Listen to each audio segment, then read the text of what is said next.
তোমরা যারা ক্যালকাটা ইউনিভার্সিটির আন্ডারে সেমিস্টার 4 এমডিসি কোর্স অর্থাৎ পাস কোর্সের ছাত্রছাত্রী আছো এবং তোমাদের রাষ্ট্রবিজ্ঞান সাবজেক্টটি আছে, তোমাদের জন্য আজকের ক্লাস খুবই গুরুত্বপূর্ণ।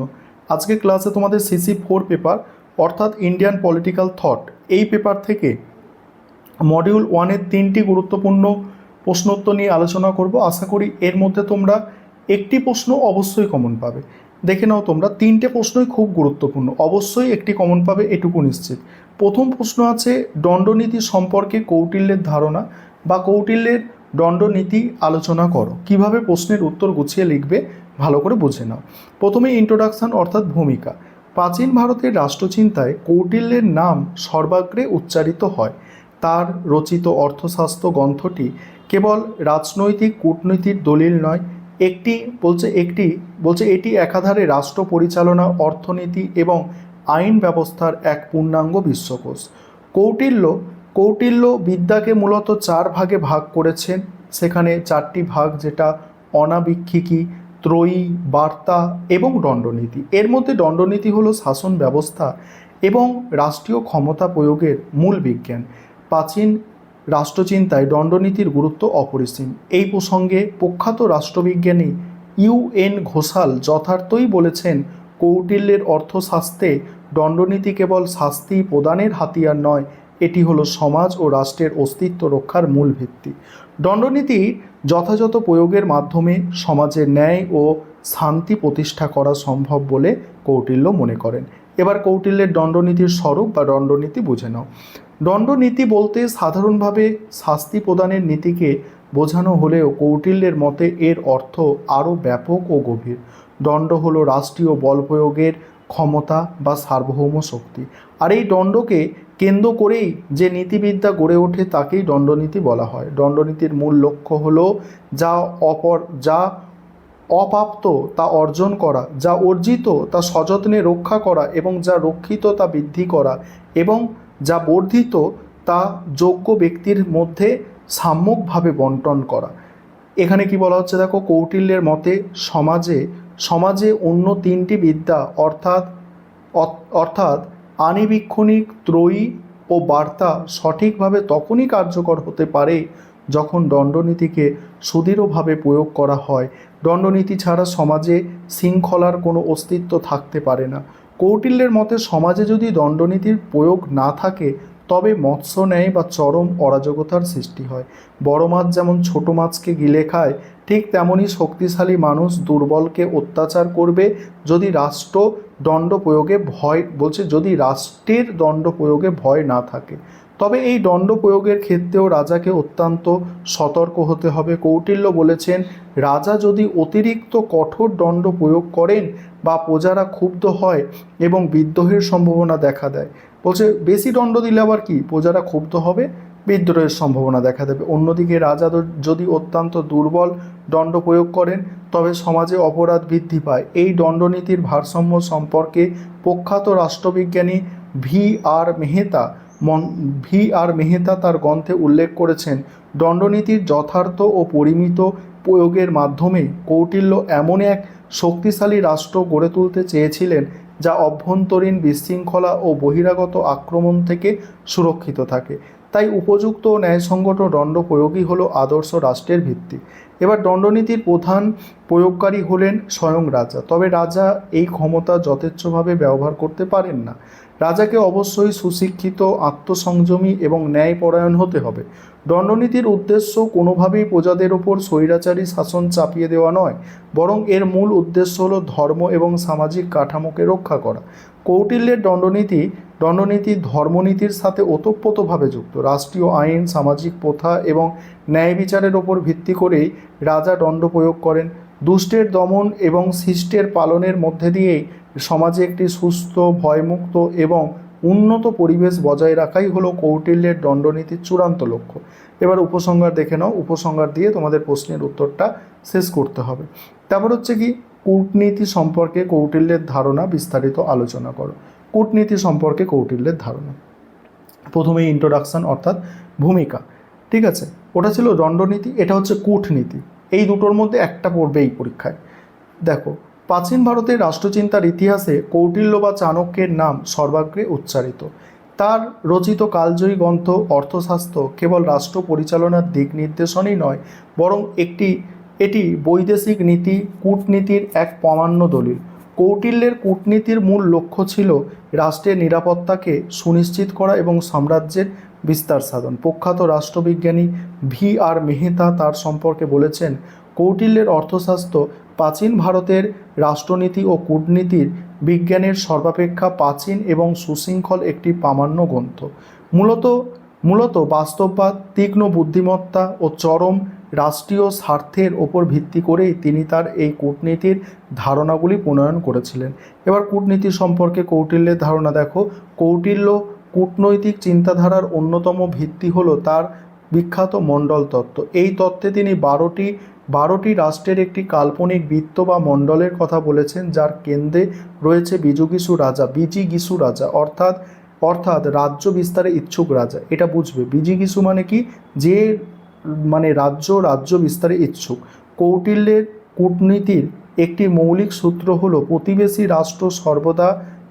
রাষ্ট্র সর্বদা স্বাভাবিক শত্রু এবং শত্রুর প্রতিবেশী রাষ্ট্র কি, প্রতিবেশী রাষ্ট্র হচ্ছে শত্রু, মানে এটা ধরো তোমার রাষ্ট্র এবং তোমার প্রতিবেশী রাষ্ট্র এটা হচ্ছে কি, এটা হচ্ছে তোমার শত্রু। ঠিক আছে, ভালো করে বুঝবে। এবং শত্রুর প্রতিবেশী রাষ্ট্র, এই শত্রু তার আবার প্রতিবেশী রাষ্ট্র আছে, শত্রুর প্রতিবেশী রাষ্ট্র হলো মিত্র, মানে আবার তোমার কিন্তু বন্ধু। ঠিক আছে, এটা মাথায় রাখবে।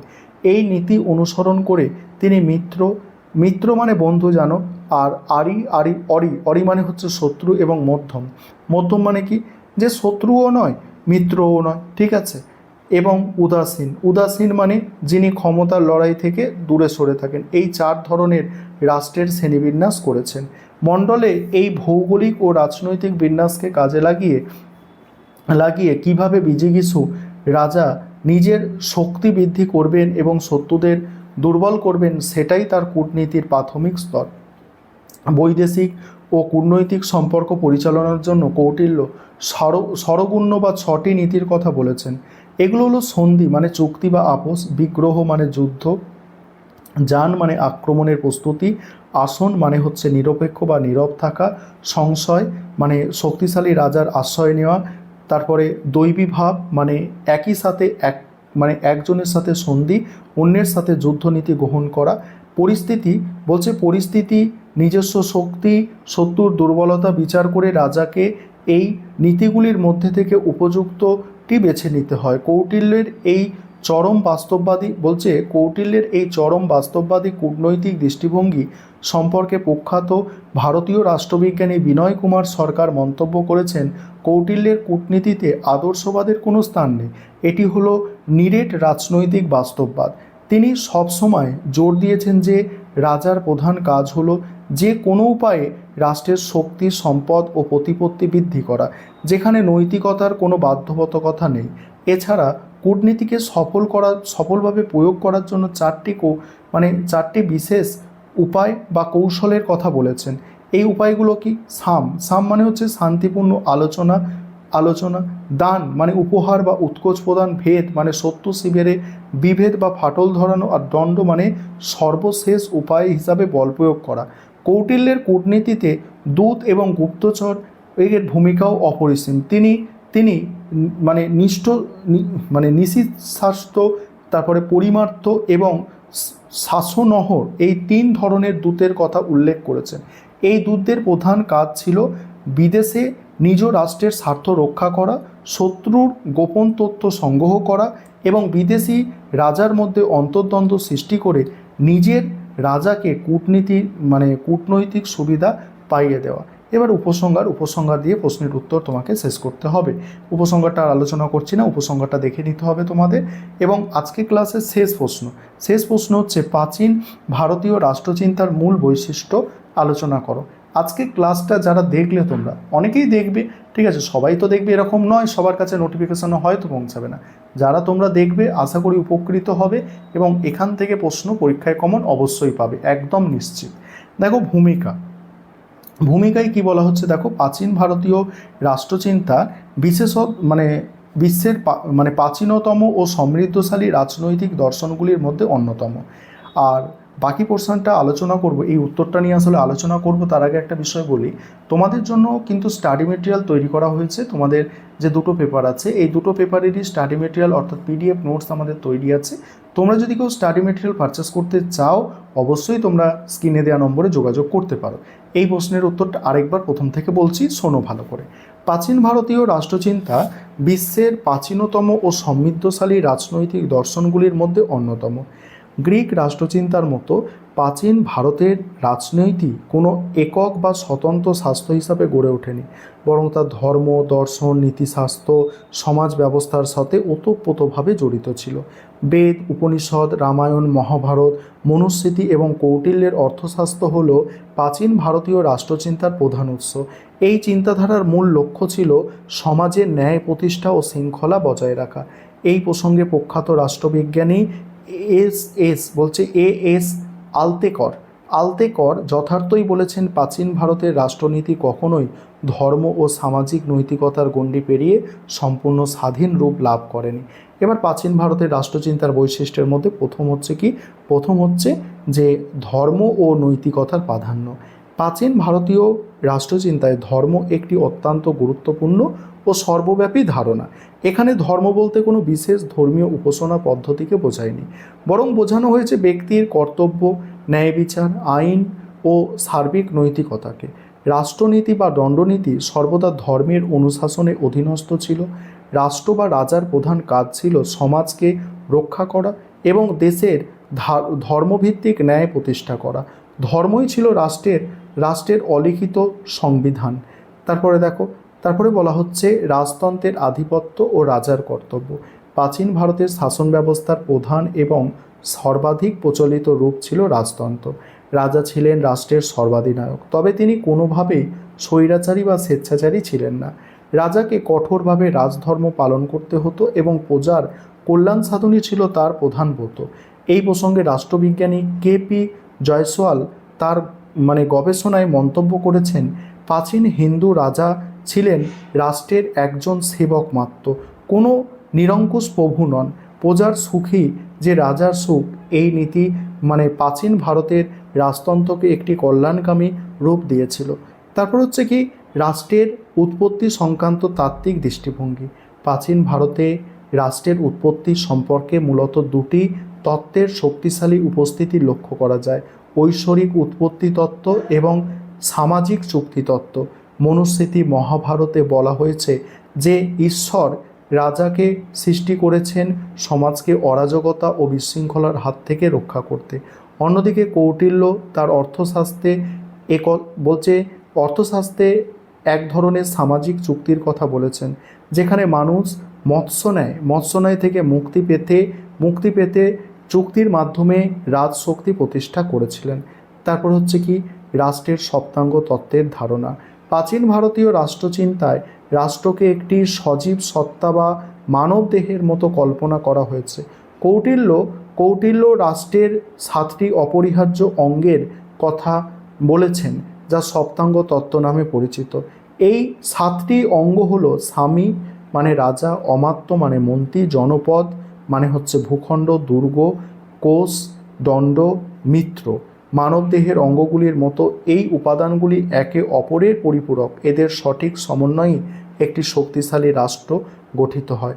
তারপরে বিকেন্দ্রীকরণ ও স্বায়ত্তশাসন। কি বলা হচ্ছে, প্রাচীন ভারতে বিশাল সাম্রাজ্যগুলি রাষ্ট্র ব্যবস্থা কখনোই পুরোপুরি কেন্দ্রীকৃত ছিল না। সেখানে ক্ষমতার বিকেন্দ্রীকরণের সুস্পষ্ট রূপ পরিলক্ষিত হয়। প্রশাসনিক সুবিধার জন্য গ্রামগুলিকে স্বায়ত্তশাসনের বিস্তীর্ণ অধিকার দেওয়া হয়েছিল। বৈদিক যুগ থেকেই সভা ও সমিতির মতো প্রতিষ্ঠানগুলি স্থানীয় প্রশাসনের গুরুত্বপূর্ণ ভূমিকা পালন করত। গ্রামের পঞ্চায়েত ব্যবস্থা ছিল অত্যন্ত শক্তিশালী, যা আধুনিক গণতান্ত্রিক বিকেন্দ্রীকরণের প্রাথমিক রূপ হিসাবে বিবেচিত হয়। এবার উপসংহার দিয়ে তোমাদের প্রশ্নের উত্তরটা শেষ করতে হবে। উপসংহারটা তোমরা দেখতেই পাচ্ছ।